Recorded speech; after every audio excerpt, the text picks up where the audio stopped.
Om Swastiastu. Kami dari kelompok 2 akan membahas materi mengenai desain produk dan jasa. Sebelum kami membahas materi tersebut, izinkan kami memperkenalkan diri terlebih dahulu. Dimulai dari saya sendiri, perkenalkan nama saya Ana Agung Ayu Mahayuni Widyaningrum dengan NIM 211 Indol 47. Perkenalkan, nama saya Gusti Ayu Padenopatiati dengan NIM 2001 1056. Perkenalkan, nama saya Komanda Siratul Landari dengan NIM 2001 1059. Dalam materi desain produk dan jasa, kita akan membahas tentang yang pertama, pengertian desain produk dan jasa, yang kedua, tujuan desain produk dan jasa, yang ketiga, faktor utama dalam strategi desain, yang keempat, pemilihan produk dan jasa, yang kelima, menghasilkan produk baru, yang keenam, pengembangan produk, yang ketujuh, aktivitas desain produk atau jasa, yang kedelapan, mendesain untuk operasional, yang kesembilan, perancangan sesuai petunjuk, ke-10, rancangan produk dan jasa, dan yang terakhir, perbedaan rancangan produk dan jasa. Pengertian desain produk dan jasa. Desain produk adalah proses menciptakan produk baru yang nantinya akan dijual oleh perusahaan untuk pelanggannya. Contohnya desain produk minuman yang kemasannya didesain agar mudah dibawa kemana-mana. Sedangkan desain jasa adalah sistem pengoperasian dan penyampaian jasa yang dibutuhkan agar operasi jasa dapat berlangsung dengan semestinya. Contohnya jasa transportasi, di mana transportasi akan didesain dengan baik agar konsumen merasa nyaman. Selanjutnya adalah tujuan desain produk dan jasa. Mendesain produk dan jasa memiliki dua tujuan, yaitu tujuan utama dan tujuan tambahan. Tujuan utama yang pertama adalah kepuasan konsumen. Kepuasan konsumen merupakan tingkat perasaan konsumen setelah membandingkan antara apa yang dia terima dan harapannya. Seorang pelanggan jika merasa puas dengan nilai yang diberikan oleh produk atau jasa, sangat besar kemungkinannya menjadi pelanggan dalam waktu yang lama. Memuaskan kebutuhan konsumen adalah keinginan setiap perusahaan. Selain menjadi faktor penting bagi kelangsungan perusahaan, memuaskan kebutuhan konsumen dapat meningkatkan keunggulan dalam persaingan. Kepuasan merupakan faktor kunci bagi konsumen dalam melakukan pembelian ulang yang merupakan porsi terbesar dari volume penjualan suatu perusahaan. Yang kedua adalah memahami apa yang diinginkan oleh konsumen. Menurut Philip Kotler, pengertian konsumen adalah semua individu dan rumah tangga yang membeli atau memperoleh barang atau jasa untuk dikonsumsi secara pribadi. Jika suatu perusahaan atau pedagang tidak memiliki konsumen, maka akan sia-sia barang yang diperdagangkan. Oleh karena itu, agar dapat memahami konsumen, maka harus mengerti konsumen dan siapa konsumen itu. Selanjutnya ada tujuan tambahan, yaitu yang pertama fungsi dari produk atau jasa, yang kedua biaya atau keuntungan, yang ketiga mutu, yang keempat penampilan, yang kelima mengurangi produksi atau perakitan, dan yang terakhir mengurangi perawatan atau jasa. Faktor-faktor utama dalam strategi desain. Dalam mendesain produk ataupun jasa, dibutuhkan strategi desain yang memerlukan beberapa faktor untuk memenuhi strategi tersebut. Seperti yang pertama, biaya. Biaya atau sering disebut modal diperlukan untuk membuat strategi desain. Tanpa adanya biaya yang cukup, maka strategi desain yang harus dilakukan akan lebih sulit dan tidak menjamin tingkat keberhasilannya. Jika biaya yang dikeluarkan rendah terhadap suatu produk, maka harus tetap menghasilkan produk yang menarik juga untuk para konsumen. Yang kedua, mutu. Mutu yang dimaksud di sini yaitu kemampuan yang dimiliki suatu produk untuk memuaskan kebutuhan atau tuntutan para pelanggan. Mutu yang harus dimiliki suatu produk harus menarik dan berguna bagi konsumen. Kenapa demikian? Karena ada beberapa produk yang dipasarkan secara bersamaan, tetapi produk dengan mutu yang baiklah yang nantinya akan dipilih oleh para konsumen. Yang ketiga, time to market. Time to market adalah lama waktu yang dibutuhkan dalam proses pengembangan produk dari ide produk sampai ke produk jadi. Saat produk dirancang sampai diterima oleh konsumen, inilah yang disebut dengan time to market. Yang keempat, kepuasan konsumen. Desain produk yang dibuat harus bisa memenuhi kebutuhan ataupun keinginan dari konsumen.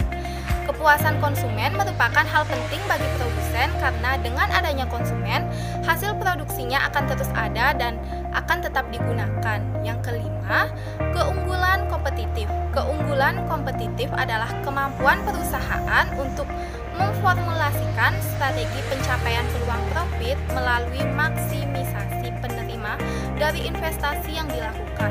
Sekurang-kurangnya ada 2 prinsip pokok yang perlu dimiliki perusahaan untuk meraih keunggulan kompetitif, yaitu adanya nilai pandang pelanggan dan keunikan dari suatu produk. Pemilihan produk dan jasa.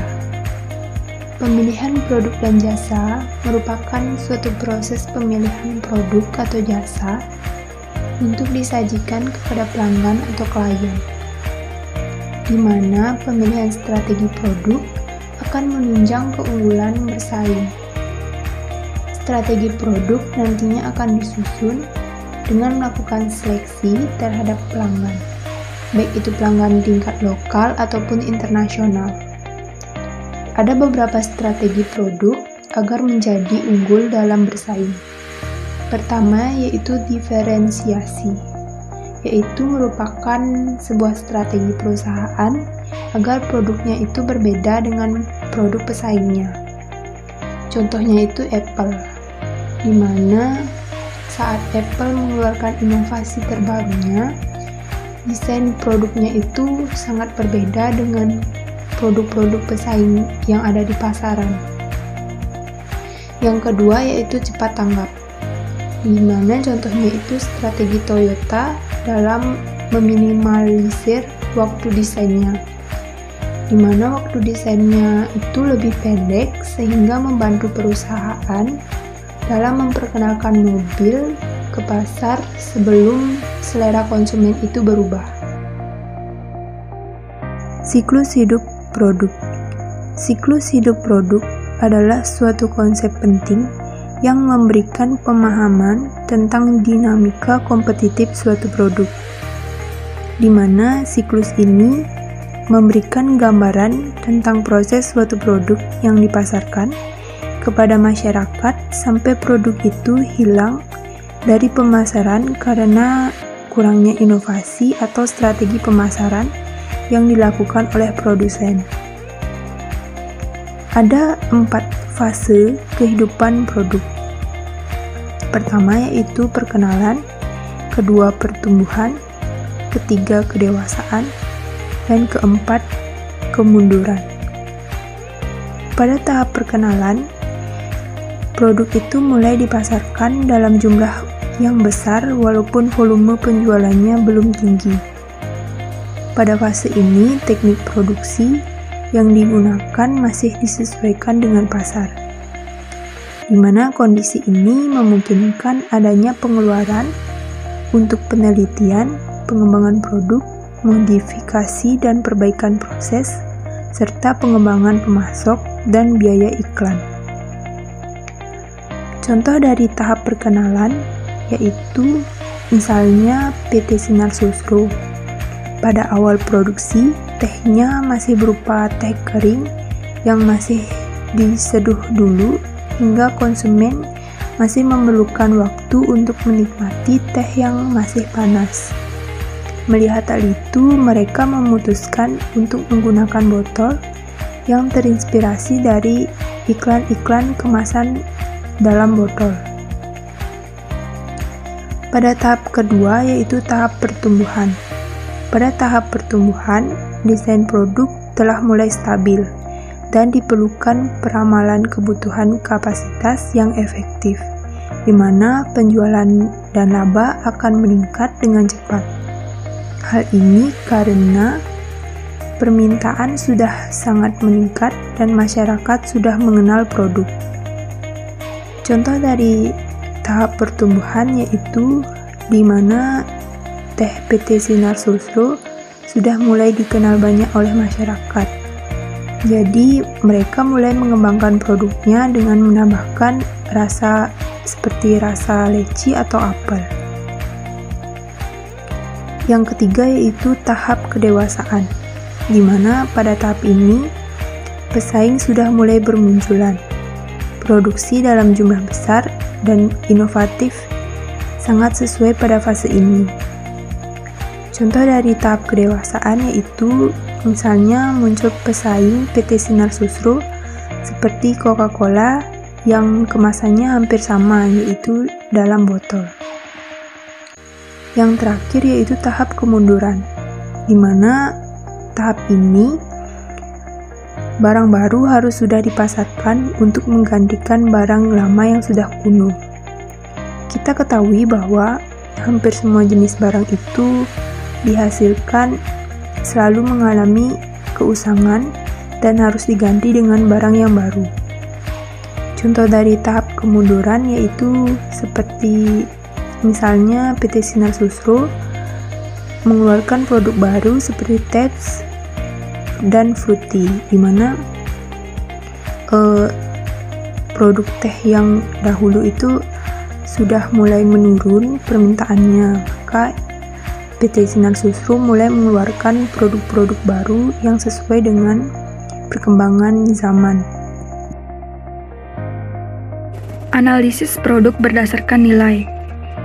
Laporan analisis produk berdasarkan nilai membantu manajemen dalam mengevaluasi strategi yang mungkin dilakukan untuk masing-masing produk, mencakup peningkatan arus kas, peningkatan penetrasi pasar, ataupun pengurangan biaya. Analisis produk berdasarkan pada nilai mengurutkan produk dalam urutan menurun berdasarkan pada kontribusi uang masing-masingnya kepada perusahaan dan mengurutkan total kontribusi uang tahunan produk. Menghasilkan produk baru. Di menghasilkan produk baru ini kita akan membahas peluang produk baru dan pentingnya produk baru. Yang pertama yang akan kita bahas, peluang produk baru. Ada beberapa yang perlu diperhatikan untuk mendapatkan peluang produk, yaitu yang pertama, memahami pelanggan. Memahami pelanggan merupakan permasalahan dasar dalam pengembangan produk baru. Banyak produk penting biasanya dipikirkan pertama kali dan bahkan dibentuk oleh pengguna dan bukan oleh produsen. Yang kedua, perubahan ekonomi. Perubahan ekonomi menyebabkan meningkatnya tingkat kemakmuran pada jangka panjang, tetapi siklus ekonomi dan harga berubah pada jangka pendek. Yang ketiga, perubahan secara sosiologis dan demografis. Perubahan ini mungkin muncul pada beberapa faktor seperti berkurangnya ukuran keluarga. Yang keempat, perubahan teknologi. Perubahan teknologi ini membuat segalanya menjadi makin mudah dan makin praktis. Yang kelima, perubahan politik dan peraturan. Perubahan ini menghasilkan perjanjian perdagangan baru dan juga persyaratan kontrak dengan pemerintah. Yang keenam, perubahan lain dapat muncul melalui kebiasaan pasar, standar profesional, pemasok, dan distributor. Yang selanjutnya yang akan kita bahas, pentingnya produk baru. Dapat diperhatikan bahwa tidak selamanya produk yang dibuat akan berhasil di pasaran. Mungkin untuk mendapatkan produk yang berhasil diperlukan adanya seleksi dan desain produk hingga ratusan kali. Manajer operasi dan organisasinya harus dapat menerima risiko dan kegagalan sambil tetap mempertahankan usahanya. Sistem pengembangan produk. Sebuah strategi produk yang efektif itu menghubungkan keputusan produk dengan arus kas, dinamika pasar, siklus hidup produk, dan kemampuan organisasi. Sistem pengembangan produk tidak hanya menentukan keberhasilan produk, tapi juga masa depan perusahaan. Ada 8 tahapan dalam pengembangan produk. Yang pertama yaitu penciptaan ide, di mana pada tahap ini merupakan tahap awal dalam menentukan produk yang ingin diciptakan, di mana kita akan memikirkan ide tentang produk yang ingin kita buat, baik itu produk yang sudah ada di pasaran atau belum.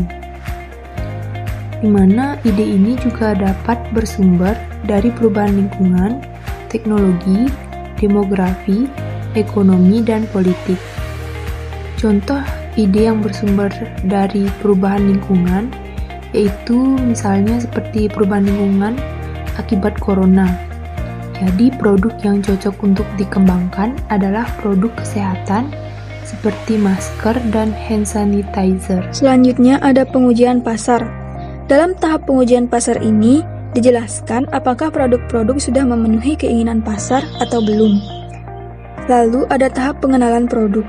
Dalam tahap pengenalan produk ini, produk-produk diantar ke konsumen. Yang terakhir ada tahap evaluasi. Dalam tahap evaluasi, biasanya dijelaskan apakah produk itu sudah berhasil atau tidak. Quality Function Deployment atau QFD adalah suatu proses menetapkan keinginan pelanggan dan menerjemahkannya menjadi atribut agar tiap area fungsional dapat memahami dan melaksanakannya. QFD digunakan di awal proses desain untuk membantu menetapkan apa yang dapat memuaskan pelanggan dan kemana penyebaran usaha-usaha berkualitas. Nah, teman-teman, QFD ini ada 6 langkah dasar, yaitu yang pertama, kenali keinginan pelanggan. Yang kedua, kenali bagaimana produk atau jasa akan memuaskan keinginan pelanggan. Yang ketiga, hubungan keinginan pelanggan dengan bagaimana produk akan dibuat untuk memenuhi keinginan pelanggan tersebut. Yang keempat, kenali hubungan antar sejumlah bagaimana pada perusahaan. Yang kelima, buat tingkat kepentingan. Yang keenam, evaluasi produk pesaing. QFD ini memiliki beberapa manfaat, seperti yang pertama, memusatkan perancangan produk dan jasa baru pada kebutuhan pelanggan. Nah, ini bertujuan untuk memastikan bahwa kebutuhan pelanggan dapat dipahami dan proses desain didorong oleh kebutuhan pelanggan yang objektif daripada teknologi. Yang kedua, mengutamakan kegiatan-kegiatan desain. Hal ini memastikan bahwa proses desain dipusatkan pada kebutuhan pelanggan yang paling hierarki.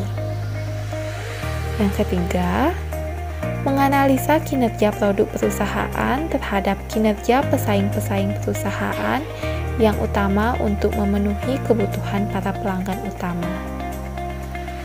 Yang keempat, dengan berfokus pada upaya rancangan. Hal ini akan mengurangi lamanya waktu yang diperlukan untuk daur rancangan secara keseluruhan, sehingga dapat mengurangi waktu untuk memasarkan produk-produk baru.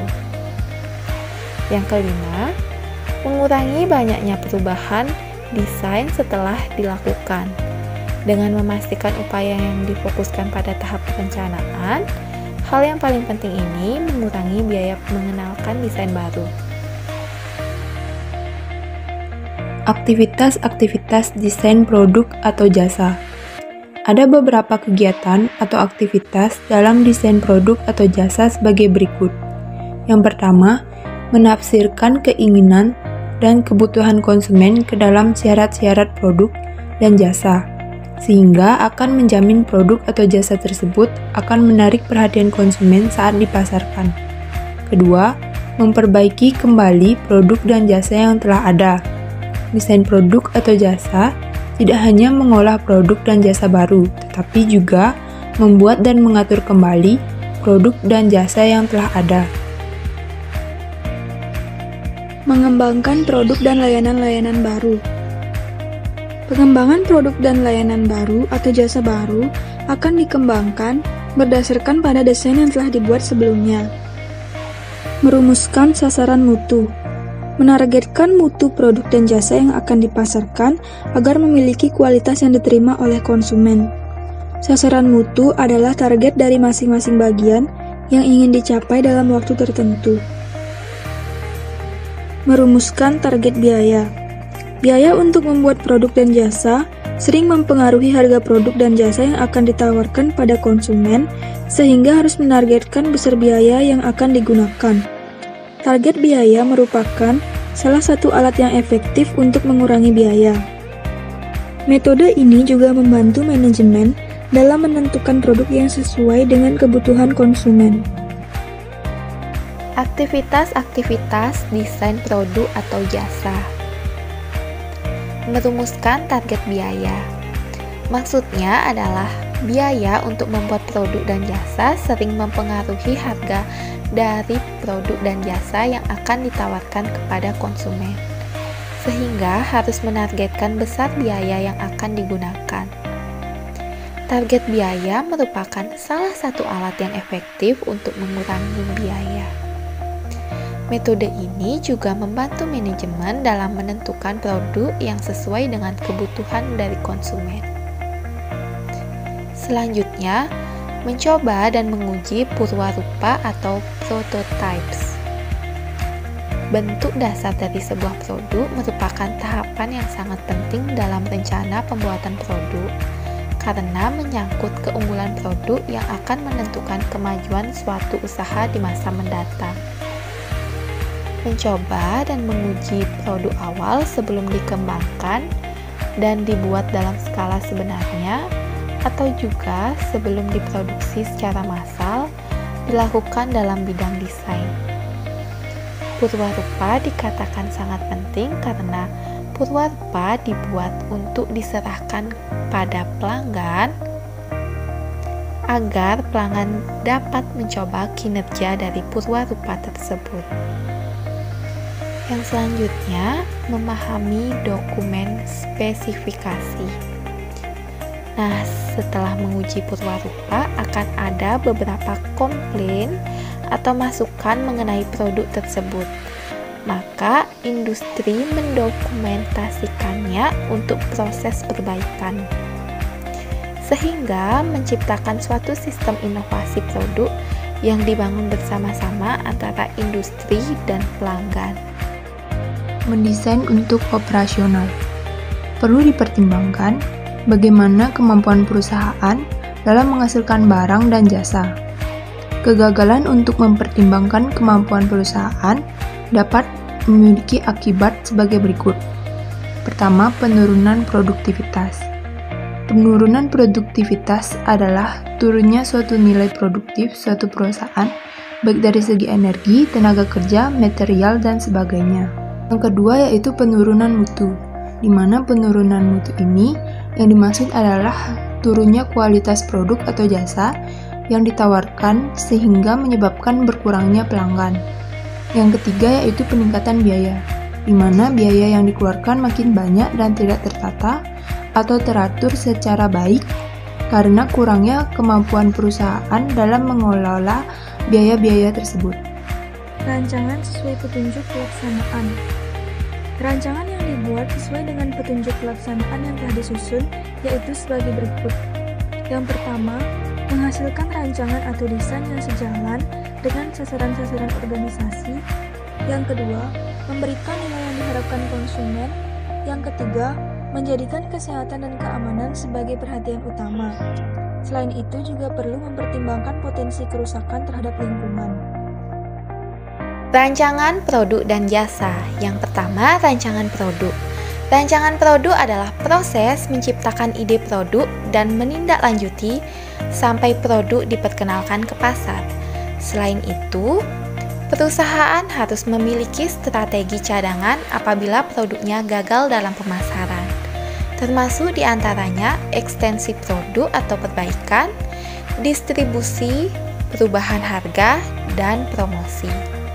Ada beberapa rancangan produk sebagai berikut. Yang pertama, daur hidup produk. Daur hidup produk adalah perjalanan penjualan dari suatu produk dalam masa hidupnya. Siklus hidup produk merupakan suatu konsep penting yang memberikan pemahaman tentang dinamika kompetitif suatu produk. Yang selanjutnya, rancangan yang kokoh. Rancangan yang kokoh adalah rancangan yang dibuat semenarik mungkin dengan tingkat kegunaan yang besar agar dapat mempertahankan produk tersebut. Yang selanjutnya, rancangan dibantu komputer. Rancangan ini menggunakan perancangan yang dibantu dengan komputer. Kemampuan sistem CID ini adalah pembuatan grafik, sketsa, diagram, digital peta, gambar rancangan, pemberian anotasi, pembentukan gambar, permodelan gambar 2 dan 3 dimensi, dan beberapa analisa spasial. Analisa spasial yang dimiliki oleh setiap sistem CID ini sangat bervariasi. Paling tidak melakukan analisa spasial berupa perhitungan jarak, keliling, luas, dan lain-lainnya. Selanjutnya, rancangan modular. Rancangan modular adalah bagian-bagian atau komponen-komponen suatu produk yang dibagi menjadi modul-modul yang mudah diganti atau ditukar. Gagasan pokok rancangan modular adalah untuk mengembangkan serangkaian komponen-komponen produk dasar yang dapat dirakit menjadi sejumlah besar produk yang berbeda-beda. Yang kedua, rancangan jasa. Rancangan jasa adalah rancangan yang bukan sesuatu dapat digenggam dalam satu tangan dan merupakan barang-barang yang tidak tahan lama serta tidak dapat disimpan. Dalam jasa pelayanan, yang diberikan merupakan produknya. Beberapa hal yang perlu diperhatikan dalam rancangan jasa yaitu: yang pertama, layanan atau jasa yang merupakan sebuah aksi. Yang selanjutnya, sistem penghasil jasa seperti fasilitas, proses, dan keahlian. Yang ketiga, banyak layanan-layanan yang hadir bersama-sama dengan produk. Selanjutnya, perancangan jasa. Nah, perancangan jasa melibatkan sumber daya fisik, barang-barang yang dibeli dan dikonsumsi oleh konsumen, pelayanan secara jelas, dan pelayanan secara lengkap. Perbedaan-perbedaan rancangan produk dan jasa. Pertama, produk itu dapat dilihat secara nyata, sedangkan jasa tidak dapat dilihat secara nyata. Kedua, jasa dapat dibuat dan diantarkan pada saat yang sama. Ketiga yaitu, jasa tidak bisa disimpan, karena jasa tidak bisa dipisahkan oleh penyedia jasa. Sedangkan produk dapat disimpan, karena produk dapat dipisahkan oleh produsennya.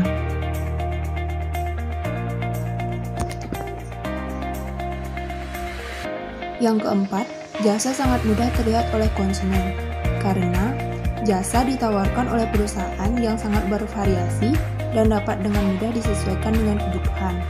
Sedangkan produk ditawarkan oleh perusahaan berdasarkan segmen tertentu yang distandarisasi, di mana produk tidak dapat diubah atau diubah sesuai dengan pelanggan. Kelima yaitu, jasa memiliki batasan yang rendah untuk dimasuki, karena jasa saat tidak sesuai dengan sasaran, maka jasa itu tidak bisa dibawa kembali. Sedangkan produk jika tidak sesuai dengan sasaran atau tidak memenuhi persyaratan yang diinginkan, maka kualitas produk itu dapat dikembalikan ke penjual. Keenam yaitu, lokasi sangat penting untuk pelayanan jasa, karena pelayanan jasa tidak bisa diangkut tanpa penyedia jasanya, dikarenakan berbasis lokasi.